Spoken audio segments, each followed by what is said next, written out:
तो बेटा अब हमारा काम है लीनियर इक्वेशन को सॉल्व करना और x और y की वैल्यू को फाइंड आउट करना। फाइंड आउट करने के लिए कि जो लीनियर इक्वेशंस है हमारी, जो हमने यहां पर बात किया कि स्टैंडर्ड फॉर्म तो हमने पढ़ लिया, और स्टैंडर्ड फॉर्म पढ़ने के बाद एक बात नोटिस की गई कि हमारा जो इस चैप्टर में क्वेश्चन है ना वो ये है कि आपको हमेशा पूछेगा find value of x and y। क्या करना है? x और y की आपको वैल्यूज फाइंड आउट करनी है। x और y की वैल्यू फाइंड आउट करने के लिए जो हमारे पास मेथड दिए गए हैं बेटा जी, वो कितने तरीके के मेथड है हमारे पास? 3 तरीके के मेथड है। 3 तरीके के मेथड वो कौन से हैं? पहला मेथड है बेटा जी आपका एलिमिनेशन मेथड। क्या नाम है बेटा? Elimination method. जो दूसरा मेथड है आपका वो है बेटा आपका सब्स्टिट्यूशन मेथड। क्या नाम है बच्चा? Substitution method. और जो तीसरा मेथड का नाम है उसका नाम है ग्राफिकल मेथड। 1 बाय 1 सब खत्म करेंगे, कोई प्रॉब्लम नहीं है, बिल्कुल दिक्कत नहीं होने दूंगा आपको जब तक मैं आपके साथ हूं। ठीक है, बहुत बढ़िया। आगे बढ़ते हैं, अपने टॉपिक को आगे बढ़ाते हैं, चैप्टर को आगे बढ़ाते हैं। तो देखेंगे हमारा जो टॉपिक है अभी वो क्या है बेटा? Elimination method. हर एक मेथड का काम एक ही है। जैसे आपकी मदर का काम है आपको बहुत अच्छा बनाना, पिताजी का काम है बहुत अच्छा बनाना, ऐसे ही एलिमिनेशन का, सब्स्टिट्यूशन का, ग्राफिकल का काम है एक्स और वाई की वैल्यूज को फाइंड आउट करना। जैसे मम्मी और पापा का टारगेट सेम है ना, ऐसे ही इन सबका टारगेट सेम है और रिजल्ट भी कैसा आएगा? सेम आएगा। कंफर्म है? बहुत बढ़िया। तो देखते हैं कि एक्चुअली में एलिमिनेशन मेथड क्या होता है। सबसे पहले आपको एक बात क्लियर करनी बहुत जरूरी है कि जो भी लीनियर इक्वेशन दी गई है क्या वो जेन्युइनली लीनियर इक्वेशन है? ये कैसे डिस्कस करेंगे? ये डिस्कस करने के लिए जरूरी ये है कि हर किसी वेरिएबल की पावर कितनी होनी चाहिए? 1 होनी चाहिए। आप नोटिस करेंगे कि हर वेरिएबल की पावर चेक करेंगे तो कितनी है? 1 है। लीनियर इक्वेशन इन 2 वेरिएबल थे तो चेक करेंगे कि एट अ टाइम दोनों इक्वेशंस के अंदर कितने वेरिएबल यूज किए गए हैं? 2 वेरिएबल यूज किए गए हैं। किए है ना बेटा? बहुत बढ़िया। और आगे बढ़ते हैं। एलिमिनेशन का मतलब क्या होता है? एलिमिनेशन का मतलब होता है कि किसी को बिल्कुल रास्ते से हटा देना, साफ कर देना। ठीक है, जैसे कहते हैं ना कि हीरो जब लड़ता है तो दुश्मनों को, गुंडों को खत्म कर देता है, साफ कर देता है। तो ऐसे ही हमारा काम है कि हमारे पास 2 चीजें साथ हैं, एक एक्स है और एक वाई है। अब आप चाहे इसे हीरो बोलो, चाहे आप इसे विलन बोलो, कुछ भी बोल लो, काम अपना निकलना चाहिए। तो काम अपना निकल रहा है तो आप अपने अकॉर्डिंग कुछ भी बोल दो। तो बात सिर्फ इतनी है कि एक्स और वाई 2 वेरिएबल हमारे पास है, दोनों में से एक टाइम पर किसी एक को एलिमिनेट करना है। एलिमिनेट का मतलब अभी बताया है कि बिल्कुल रास्ते से साफ कर दो, वो नहीं दिखना चाहिए, उसकी उपस्थिति बिल्कुल खत्म हो जाए। खत्म होने के लिए आपको पता है कि यार कंपटीशन जब भी हम कराते हैं 2 लोगों के बीच में तो दोनों कैसे होने चाहिए? सेम टू सेम होने चाहिए। भाई मैं आपका कंपटीशन 10th क्लास के बच्चे से ही कराऊं ना, तभी तो वो एक फेयर कंपटीशन कहलाएगा। आपका कंपटीशन मैं 12th वाले से करा दूं तो हाईली चांस है ना कि 12th वाला जीत जाएगा, है ना? तो बस यही तो बात है कि रिजल्ट पाने के लिए कंपटीशन कैसा होना चाहिए? फेयर होना चाहिए। फेयर कब होगा? जब दोनों की पावर, दोनों बंदे कैसे होने चाहिए? सेम होने चाहिए। तो यहां पर अब आप नोटिस करेंगे कि x के जो वेरिएबल है, x जो वेरिएबल है इसका कोफिशिएंट 1 है और यहां पर x का कोफिशिएंट 4 है। यहां पर y का कोफिशिएंट 1 है और यहां पर y का कोफिशिएंट 3 है। तो भाई सेम तो कुछ भी नहीं है। तो सेम बनाने के लिए करते क्या है? सेम बनाने के लिए हम इस्तेमाल करते हैं बेटा मल्टीप्लिकेशन का। यह बात ध्यान रखना, सेम बनाने के लिए आप प्लस का यूज नहीं कर सकते, माइनस का यूज नहीं कर सकते, डिवाइड का यूज नहीं कर सकते। किसका यूज करना है बेटा? सिर्फ और सिर्फ इस्तेमाल होना चाहिए मल्टीप्लिकेशन का। एट अ टाइम किसी भी वेरिएबल को आप किसी भी एक वेरिएबल को ही इक्वल करोगे, या आप x को करोगे या आप y को करोगे, ये डिसीजन आपका है।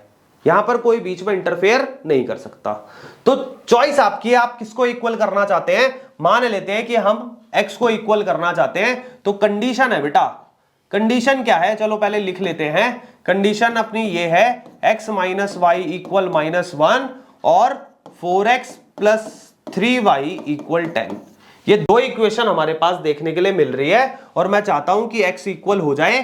तो आप नोटिस करेंगे मैंने बोला बेटा किसका इस्तेमाल करेंगे, मल्टीप्लाई का। तो आप नोटिस करेंगे मैंने पूरी इक्वेशन में मल्टीप्लाई का साइन डाला है ना, बस ऐसे ही ध्यान रखना है। यहां पर x का कोफिशिएंट कितना है बेटा 4 और ऊपर x का कोफिशिएंट कितना है 1। तो 1 वाले को 4 बनाना है, हमेशा छोटे को बड़ा बनाना है, बड़े को छोटा नहीं बनाना है, इस बात का और ध्यान रखना है। तो इसका कोफिशिएंट 1 है, 1 को 4 बनाना है, तो किससे मल्टीप्लाई कर दूं बेटा 4 से मल्टीप्लाई कर दूं। और ये 4 ही रहे तो इसको किससे मल्टीप्लाई करूं बेटा 1 से ही मल्टीप्लाई करूं। समझ आया क्या बोल रहा हूं? एक कोफिशिएंट इक्वल करना है तो छोटे वाले को बड़ा बना सकते हैं पर बड़े वाले को छोटा नहीं बना सकते।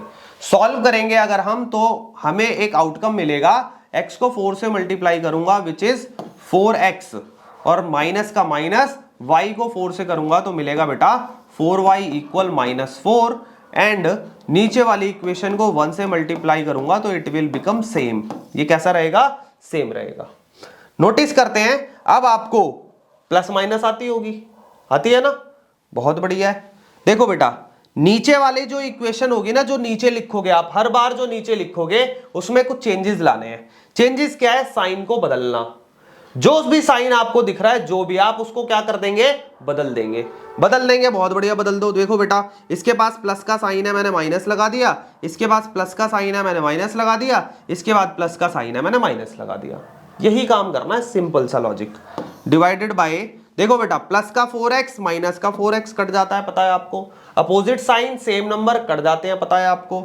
ये माइनस ये माइनस, देखो बेटा इसको तो मैंने बदल दिया ना, ये प्लस था, प्लस की जगह मैंने माइनस ला दिया।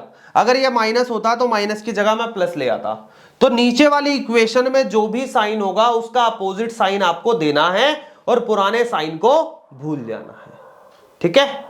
तो नए साइन पर ध्यान रखते हैं, तो ये माइनस और माइनस हो जाता है प्लस और साइन किसका आता है बेटा, माइनस का। बहुत बढ़िया। 4 और 3 कितना होगा बेटा 7y। आपको पता है कि माइनस माइनस प्लस होता है और साइन माइनस का आता है। इक्वल माइनस माइनस प्लस होता है, साइन माइनस का होता है, अभी डिस्कस किया है। 10 और 4 कितना होगा बेटा 14। y is equal to, y के साथ -7 क्या हो रहा है बेटा, मल्टीप्लाई। बहुत बढ़िया। और दूसरी तरफ जाएगा तो बेटा क्या हो जाएगा, डिवाइड। माइनस से माइनस कट गया, 7 2 जा 14 and y is equal to 2। y की वैल्यू कितनी मिल गई बेटा जी, 2 मिल गई। क्लियर है बेटा, इतना काम क्लियर है हम लोगों को, बहुत बढ़िया। करना क्या है आप लोगों को, जो इक्वेशंस थी उसमें से सबसे पहले काम करने से पहले इसको मान लेना था आपको equation number 1 and equation number 2। ऐसे ही जो एक वैल्यू आपकी आ गई उस वैल्यू को उठा के वापस आप पुट कर सकते हैं। डाल लेते हैं put y is equal to 2 in equation 1। आप किसी में भी पुट कर सकते हैं, आंसर आपका सेम आएगा, ठीक है। इस बात का ध्यान रखना। इस वैल्यूज को चाहे तो मैं पहले वाली इक्वेशंस में रखूं, चाहे मैं मल्टीप्लाई करने के बाद रखूं, मेरे आंसर पर कोई चेंज नहीं आएगा। पर हां, चारों में से आप उसमें रखिए जो सबसे छोटी आपको दिख रही है, ठीक है, क्योंकि कैलकुलेशन आसान होगी, छोटी होगी और हमारा टाइम सेव भी हो जाएगा, ठीक है ना बेटा। आगे बढ़ते हैं। पहली इक्वेशन जो देख रहे थे हम वो थी हमारी x माइनस वाई इक्वल -1। ये इक्वेशन थी। तो y की वैल्यू हमें मिली थी बेटा 2, तो y की वैल्यू को 2 पुट कर देते हैं, -1। तो नोटिस करेंगे x इज इक्वल -1, -2 बेटा दूसरी तरफ जाएगा तो बहुत बढ़िया +2 बन जाएगा और प्लस माइनस माइनस, तो आंसर आएगा आपका +1, क्योंकि 2 के आगे साइन कौन सा है बेटा, प्लस का साइन है। समझ आया, बहुत बढ़िया। x और y की वैल्यूज हमें मिल गई और यही काम हमारा था, x और y की वैल्यूज को फाइंड आउट करना। हर बार आपका एक ही टास्क रहेगा, क्या रहेगा बेटा, कि एलिमिनेट करते वक्त x या y के कोफिशिएंट कैसे होने चाहिए, सेम होने चाहिए। अगर कोफिशिएंट सेम होंगे तभी हम काटेंगे, अदरवाइज वो नहीं कट सकता। और सेम बनाने के लिए किसका इस्तेमाल करेंगे, मल्टीप्लाई का यूज करेंगे। और जो नीचे वाली इक्वेशन होगी उसके साइन को क्या करना पड़ेगा, अपोजिट करना पड़ेगा, क्योंकि हमें उसे काट कर खत्म करना है, ठीक है। यही हमारे स्टेप्स है एलिमिनेशन मेथड को करने के। क्लियर है बेटा, बहुत बढ़िया।